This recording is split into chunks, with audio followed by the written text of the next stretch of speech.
একজন মানুষ যার জন্ম যেন এক ছায়া থেকে। সে জানে না তার বাবাকে, তার নাম বদলানো, তার জাত বদলানো, তার ইতিহাস অসম্পূর্ণ। সে বেড়ে উঠেছে প্রশ্ন নিয়ে, আমি কোথাকার? আমি আসলে কে? সে কখনো নিজেকে জার্মান ভেবেছে, কখনো ইহুদি, আবার কখনো মনে হয়েছে সে কিছুই নয়। সে কেবল এক মানুষ যে নিজের ভেতরে আটকে গেছে পরিচয়ের এক অন্ধ আয়নায়। এই মানুষটা তখন অনুভব করেছিল নিজেকে খুঁজে না পেলে পুরো জীবনটাই একটা ধোঁয়াশা। আর ঠিক তখনই সে একদিন আমাদের সামনে হাজির হলো, তত্ত্ব নিয়ে, ভাবনা নিয়ে, আর একটা প্রশ্ন নিয়ে, তুমি কে? যার নাম ছিল এরিক এরিকসন, একজন মনস্তাত্ত্বিক যিনি নিজের জীবনের সংকট থেকেই শিখেছিলেন।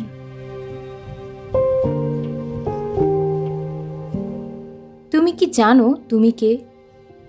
নাকি এখনো অন্যের চোখে নিজের ছায়া খুঁজে চলছ?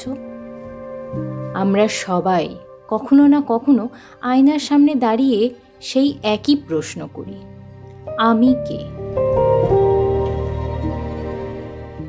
এই প্রশ্নটা খুব সাধারণ শোনায়, কিন্তু এর উত্তর খুঁজতে গিয়ে আমরা জড়িয়ে পড়ি অস্পষ্টতা, দ্বন্দ্ব আর আত্মসংকটে। আজকের তরুণেরা প্রায় দেখে চারপাশে সবাই দৌড়াচ্ছে নিজেকে প্রমাণ করতে, নিজের ক্যারিয়ার বানাতে, একটা ছবি হয়ে উঠতে। কিন্তু ভেতরে ভেতরে অনেকেই জানে না এই সব কিছুর পেছনে আমি কোথায়। এটাই সেই প্রশ্ন যেটি নিয়ে শুরু হয়েছিল এরিকসনের মনস্তাত্ত্বিক অভিযাত্রা, যার মাধ্যমে তিনি নির্মাণ করেন তার তত্ত্ব 8 স্টেজেস অফ সাইকোলজিক্যাল ডেভেলপমেন্ট, যেখানে ধাপে ধাপে বোঝানো হয়েছে মানুষ কিভাবে গড়ে তোলে নিজের পরিচয় আর কোথায় গিয়ে সে হারিয়ে ফেলে নিজেকে। এরিকসন বলেছিলেন, মানুষের জীবন আসলে 8টি মনস্তাত্ত্বিক ধাপে গঠিত।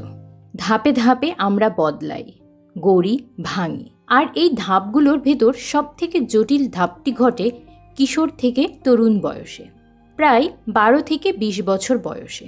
এই সময়টাতেই মানুষ মুখোমুখি হয় এক গভীর প্রশ্নের, আমি কে? সে ভাবে, আমি কার মতো হতে চাই? আমার আসল মূল্যবোধ কি? আমি কোন পথ বেছে নেব? এই প্রশ্নগুলোর উত্তর যদি না মেলে, তাহলে জন্ম নেয় এক অদৃশ্য গোলমাল।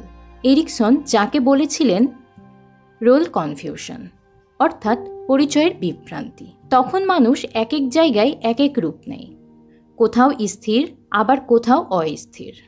আমাদের চারপাশেই তো আছে এমন গল্প। ফ্যামিলি চায় সে ডাক্তার হোক, কিন্তু সে চায় কবি হতে। কেউ সারাক্ষণ অন্যদের অ্যাপ্রুভালের জন্য নিজের পছন্দ ভুলে যায়। এরিকসন বলতেন, যদি আমরা নিজেকে না চিনে অন্যের চোখে পরিচিত হতে চাই, তাহলে জীবনের পরের প্রতিটি ধাপই হবে অস্থির। আজকের তরুণদের এই আইডেন্টিটি ক্রাইসিস যেন দিন দিন বেড়েই চলেছে। সোশ্যাল মিডিয়ার যুগে তারা দেখে কে কি করছে, কে কত সফল, কার কত ফলোয়ার, কিন্তু তাদের শেখানো হয় না তুমি কে, তোমার চাওয়া কেমন, তোমার ভয় কোথায়। এরিকসন বলেছিলেন, পরিচয় গড়ে ওঠে ধীরে ধীরে, অভিজ্ঞতা, মূল্যবোধ আর নিজের ভেতরের সঙ্গে একান্ত সংলাপের মাধ্যমে। এই পরিচয় কোনো একদিনে পাওয়া যায় না। এটা তৈরি হয় নীরব বিকেলে, ভুল সিদ্ধান্তে, একাকিত্বে আর কিছু সত্য স্বীকারের মধ্য দিয়ে।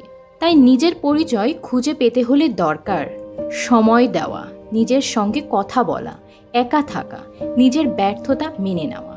তখনই কেবল তৈরি হয় সমৃদ্ধ আত্মপরিচয়, যেটাকে আমরা বলি ইন্টিগ্রেটেড আইডেন্টিটি, যেটা তোমাকে বলে দেয় কে তুমি। আইডেন্টিটি ক্রাইসিস মানেই নিজেকে হারিয়ে ফেলা নয়, বরং নিজেকে নতুন করে খুঁজে পাওয়ার এক অপার সুযোগ। একদিন আয়নার সামনে দাঁড়িয়ে তুমি হয়তো নিজেকে জিজ্ঞেস করবে, আমি কে? আর তখন শব্দহীন এক শান্তি নেমে আসবে মনে। তুমি নিজেই হয়তো জবাব দেবে, আমি তো নিজেই। এরিকসন বলতেন, identity is not found, it's created. তাই প্রশ্ন করতে শেখো, নিজেকে জিজ্ঞেস করো, নিজের ভেতরের আমিকে খুঁজে পেতে সাহস দেখাও। আলো নয়, নিজেকে খোঁজো ছায়ার মধ্যেও। ভয় নয়, আলিঙ্গন করো সেই আমিকে, যে অপেক্ষা করে তোমার ভেতরেই।